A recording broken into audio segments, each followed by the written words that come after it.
Hello और welcome to our channel Bharadwaj codes. इस chapter में हम देखने वाले हैं कि हम ऑब्जेक्ट्स के अंदर जो है ना लूप कैसे कर सकते हैं। जैसे कि हमारे पास जो ऑब्जेक्ट के अंदर क्या होता है, तो की वैल्यू पेयर्स में डेटा होता है। तो कभी कभी हमें जो है ना उनको प्रिंट करने के लिए, ठीक है, उनको जो है मतलब यूआई पे दिखाने के लिए, फिर कंसोल में लॉग कराने के लिए हमें उनके थ्रू उनके अंदर जो है ना लूप करना पड़ जाता है। मतलब जो भी हमारा ऑब्जेक्ट होता है तो उनमें जो की वैल्यू पेयर होते हैं उनके थ्रू हमें लूप करना पड़ जाता है। तो यहाँ पे कुछ तरीके हैं लूप करने के, हम उसको एक एक करके देखेंगे। तो पहला है हमारा फॉर इन लूप। ये क्या करता है कि ये जो है ना जो भी ऑब्जेक्ट में जो प्रॉपर्टी नेम होते हैं यानी कि की जो होती है उनके थ्रू ये लूप करता है। तो इसको लूप करने के लिए हम कैसे यूज करते हैं, तो जैसे फोर देके, ठीक है, उसके बाद हम अपने ब्रैकेट के अंदर हम अपना जो है एक कोई सा भी जो है एक जो है आइडेंटिफायर ले लेता है। जैसे यहाँ पे लेट की इन पर्सन, मतलब ये क्या होगा कि जो भी की होगा ना पर्सन का वो इसमें आ जाएगा, ठीक है। तो ये हमारा आ गया और उसके बाद हम उसको लॉग करा सकते हैं। तो चलते हैं अपना विजुअल स्टूडियो कोड में। यहाँ पे मैंने ऑलरेडी इसको रन कर रखा है। तो मैं एक काम करता हूँ, यहाँ पे हमारे पास जैसे ये कार है, ठीक है, मैं एक काम करता हूँ इसको कमेंट कर देता हूँ। इतना बड़ा हम लेके लूप करेंगे, मज़ा नहीं आएगा। ठीक है, इसको भी मैं कमेंट कर देता हूँ। कोई छोटा सा यहाँ से ऑब्जेक्ट हम उठा लेते हैं जो कि हमारे पास पहले से हो, जैसे कि ये पर्सन वाला है। मैं इसको कॉपी करता हूँ, यहाँ पे लाकर मैं पेस्ट करता हूँ और इसको अनकमेंट कर देते हैं। अभी यहाँ पे हमें लूप करने के लिए क्या करना होगा, तो हम यहाँ पे यूज करेंगे फोर इन लूप का। तो फोर लेट, यहाँ पे चलो मैं आइटम दे देता हूँ, इन कर देते हैं पर्सन, ठीक है, पर्सन कर दिया। और यहाँ पे अब अगर मैं करूँ कंसोल डॉट लॉग, यहाँ पे अगर मैं कर देता हूँ आइटम, सेव करते हैं, चलते हैं अपने ब्राउजर में। तो ये देखो यहाँ पे क्या है, तो हमारे जो जो भी कीज है ना वो आ गए। यहाँ पे आप जरूर नहीं कि आप जो है हमेशा की ही लिखो, यहाँ पे आप जो है ना कुछ भी लिख सकते हो। जैसे मैंने आइटम लिखा, आप यहाँ पे चाहो तो इसको की दे सकते हो क्योंकि हमारा की है ना ये। तो हम इसको की जो है, आप लोगों को बहुत जगह ये की के रूप में ही दिखा होगा, मतलब की टेक्स्ट का ही लोगों ने यूज किया होगा, तब भी जो है हमारा परफेक्टली चलेगा। तो ये जो है मतलब एक मीनिंगफुल नेम दिया जाता है ताकि पता चल जाए कि ये आखिर में है क्या, यहाँ पे आखिर में आएगा क्या। ठीक है, तो हमने यहाँ पे चलो दे दिया लेट की इन पर्सन, और यहाँ पे हमने कंसोल लॉग करा दिया की को। अब देखो हमें क्या करना है कि हमने जो है की और वैल्यू दोनों को प्रिंट करना है। तो उसके लिए हम क्या करेंगे, ठीक है, यहाँ पे हम करा सकते हैं कंसोल डॉट लॉग। अब चलो पहले करा लेते हैं यहाँ पे की को, ठीक है। तो मैं यहाँ पे बैकटिक्स का यूज करता हूँ और यहाँ पे डॉलर का यूज कर, चलो पहले लिख देता हूँ की इज, यहाँ पे फिर की दे देते हैं या फिर इज हटा देता हूँ, डॉलर यहाँ पे कर देता हूँ की। और फिर हमें उसकी वैल्यू भी प्रिंट करनी होगी, राइट, मतलब हमें ये वैल्यू भी तो चाहिए ना।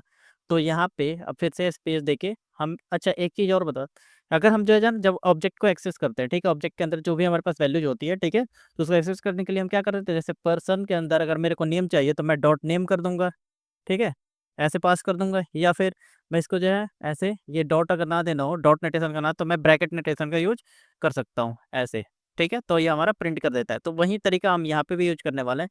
फिर स्पेस देके मैं यहाँ पे करता हूँ एंड वैल्यू,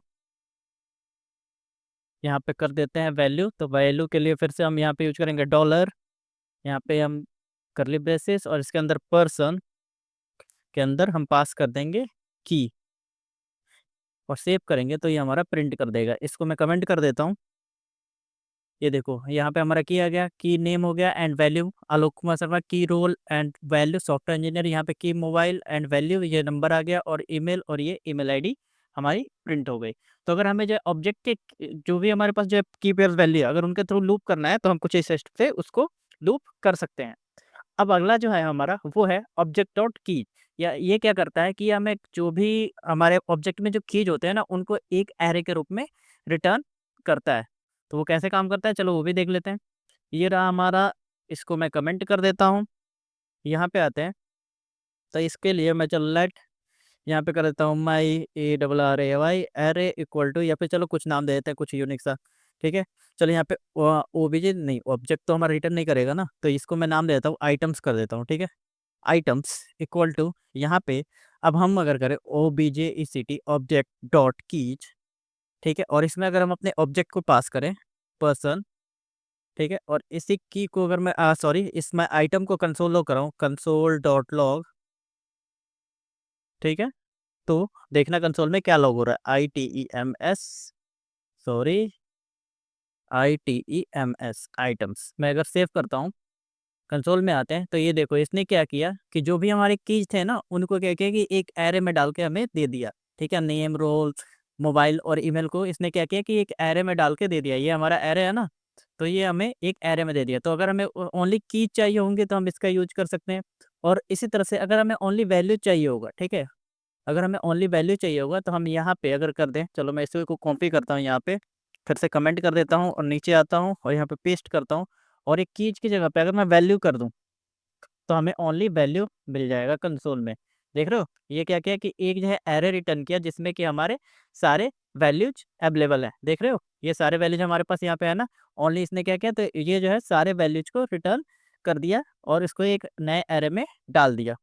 आई होप आपको ये दोनों समझ में आ गए होंगे। अब बढ़ते हैं अगले पॉइंट पे, जो कि है हमारा ऑब्जेक्ट डॉट इंट्रीज। अब ये ऑब्जेक्ट डॉट इंट्रीज क्या करता है, रिटर्न एन एरे ऑफ की वैल्यू पेयर्स। ये क्या करता है कि जो है ना ये टू डायमेंशन मतलब 2D एरे रिटर्न करता है। ठीक है, जिसमें कि ये क्या होगा कि एक एरे होगा उसके अंदर दूसरा एरे होगा जिसमें कि की वैल्यू पेयर मतलब जो है पहला जो इंडेक्स होगा वो हो जाएगा की और दूसरा इंडेक्स जो हो जाएगा वो वैल्यू। फिर उसके बाद जो है दूसरा एरे होगा और उसमें फिर से की और वैल्यू जो है वो 0 और 1 इंडेक्स पे उसमें अवेलेबल होगा। तो चलो ये भी करके देख लेते हैं।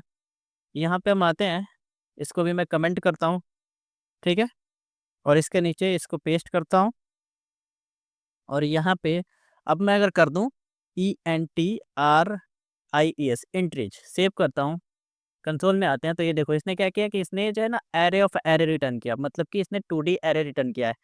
यहाँ पे देख रहे हो इसने क्या किया कि एरेज जो है बना के इसने रिटर्न किया। अब इसमें क्या है तो देखो जीरो इंडेक्स पे इसके क्या है तो यहाँ पे भी एरे है और यहाँ पे जब आप इसको एक्सपेंड करोगे ना तो आपको यहाँ पे मिलेगा कि जीरो इंडेक्स पे इसने क्या किया कि की दे दिया और 1 इंडेक्स पे वैल्यू दे दी। फिर जीरो इंडेक्स पे इसने क्या किया तो की दे दिया और 1 इंडेक्स पे वैल्यू दे दी। तो अगर हमें जो है कुछ इस टाइप से चाहिए होगा कि मतलब मान लो हमें 2D एरे में अगर चाहिए होगा तो हम जो है ऑब्जेक्ट डॉट एंट्री का यूज करके उसको एक्सट्रैक्ट कर सकते हैं अपने ऑब्जेक्ट से और उसको एक नए एरे में डाल सकते हैं। तो आई होप आपको ये भी समझ में आ गया होगा कि हम जो है ये कैसे कर सकते हैं। मिलते हैं अगले वीडियो में जहाँ पे हम देखेंगे जेसन के बारे में। वीडियो पसंद आया हो तो लाइक, शेयर और सब्सक्राइब जरूर करें। फ्यूचर अपडेट्स के लिए बेल आइकन जरूर दबाएं। मिलते हैं अगले वीडियो में। Thank you.